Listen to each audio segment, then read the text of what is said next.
first, early in the second half there, you called a timeout. Mm-hmm. You could feel the heat up in the press box. I didn't know you were that sensitive. What was the problem? We were up. What were they not doing? We were up they 26 at Rutgers, and they came out and went on a 10-0 run. I think they were on a 6-0 run then. And, you know, what frustrates me more than anything is we really try to teach them how to play the game the right way. You know, and when you're dribbling it and not have your head up and not seeing open teammates, that's not playing the right way. Which is sometimes why I get frustrated with the other facet of the game, you know, because, or whatever they are. Because you try to teach them to do the right thing, and they should be rewarded for doing the right thing. And we've got, I think it's 13 more games to go, if I'm not mistaken. Is it 13, Miss? Yeah. I think so. 13 more games to go, and you don't want to get in bad habits. I'll be honest with you, I'm not very happy with the last group we had in there. Stan didn't come to the ball, didn't do things. You know, as I tell them all the time, I gotta be able to trust them to do the right thing. If I can't trust them to do the right thing, it's hard to play them.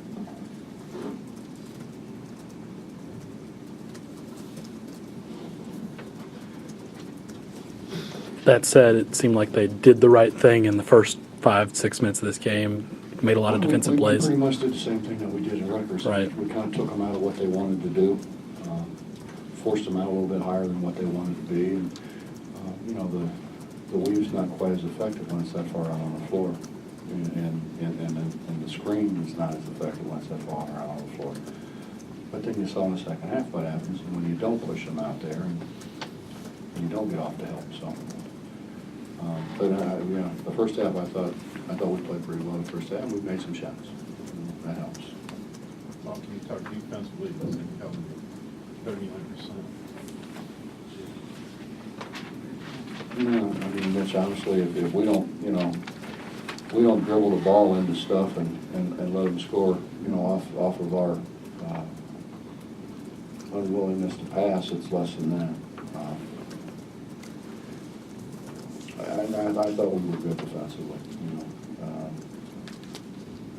But our offense has been part of our problem defensively at times because we didn't want to keep dribbling instead of passing it. Could you talk about a few other times earlier in the season about not being or the players not being disciplined enough to stay in the offense?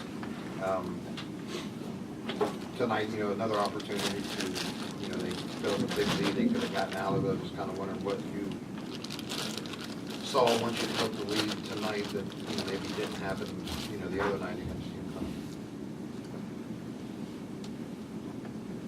UConn. Andre Drummond and Oriaki weren't standing underneath the basket. As far as staying in the offense, did they A little bit better, but, you know, Justin, when you get up 26, it's hard. Right. You know, but and I've been very fortunate to have, you know, some groups that were special. I mean, I can remember in 93, maybe it was, 93, we're playing somebody in the second round. Might have been the first round of the NCAA tournament. And I put in, I had all these freshmen, and I put them in. I had 6 seniors, and I put these freshmen in, and we were up, whatever, you know, 30, and the lead went to 22, and I'm standing there, and they all walk by me, check in. I'm like, what are you doing? No, we ain't gonna let this happen. They just sit down, man. They're not gonna play, they need to sit down. And, you know, when you get that kind of, mentality and that kind of leadership, you have a pretty good team, you know, and obviously we don't have that many. And one of our returning guys ends up being part of the problem sometimes. So, you know, we've got to do a better job. You know, it's all, but the longer you do this, the more you realize a lot of it is just this frame of mind. You know, we were awful yesterday, just awful. And I absolutely wore them out. And today we came in, and it wasn't that we were smarter. It wasn't that we were more knowledgeable. We just had energy. You know, when we had energy, and we had some determination, and we had the right frame of mind. You know, generally when we do that, we're a pretty good basketball team. The way you like to play, does it say something to you that you're going in the right direction, that their coach said that you guys bullied them and 2 times in a row more than anything else? But we got 7 freshmen, you know, I mean, who we bullying? I mean, let's be honest. Yeah, have you seen Keaton Miles bully anybody? And you know, and Dennis got in foul trouble, so our biggest, strongest guy is Dennis. You know, KJ is, you know, I think in my opinion to this point, has been the best player in the league. So, if he bullied them, he's bullied a lot of people.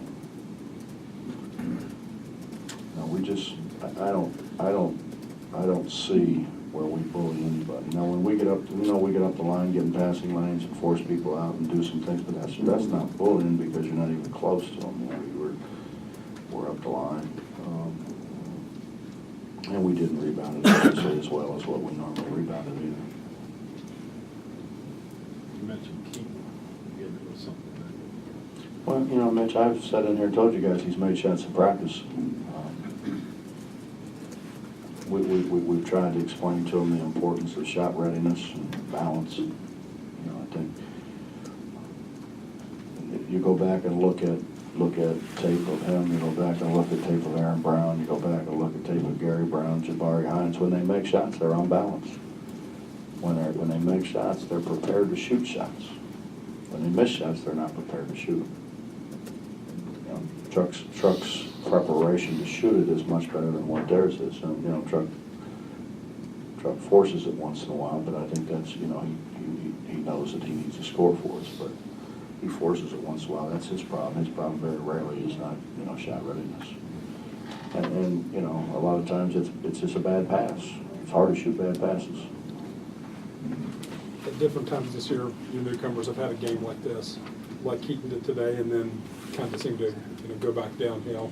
What are the important things they've got to do to grow from this and not have that? Well, again, over the years, I've learned that it's in a lot of ways, and in most ways, harder to deal with success than it is failure. If you're any kind of person at all, and you fail, you lose, you're going to fight like crazy to not let that happen again. And then when you win, then everything is kind of fun, and you know, you don't come in with that same mental approach that you're going to come in and go from, you know, we were here, we need to get to here. Well, when you win, you need to be here and then get to there. And it's that's the hardest thing that we fight all the time. And you know, and I tell them the hard thing for me is I don't want to come in there and just absolutely grind on them every day, you know. And that, not so much for me, but for them. It'd be nice when they come in and they, you know, I don't have to do that, and they come in and they work. I've just been, you know, I've been a bad boss because I hate people don't work. Never liked socialism. Never could understand it. Do you see in some of the freshmen from game to game improvements? Yeah, but it's not consistent. That's a key. That's a key in it. Yeah. Yeah. They take turns. Bob, a couple of your guys said this was an especially hard week after Monday. Do you agree with that, or is that something on their end and not yours? I think it is a hard week. I see. And I've told you this. I mean, I think playing a Marshall game in the middle of the conference season is a disaster. I mean, it doesn't help either team. They won last year and then went and got just drilled the next game out.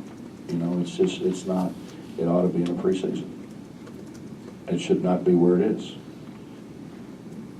I meant this past week. Oh, this past Sorry. week. But now that you got off, yes, I may get back. Well, I don't know why was it hard. I think a couple guys said that's not something I usually hear from them. I don't know. I mean, we were going to go. We took Tuesday off.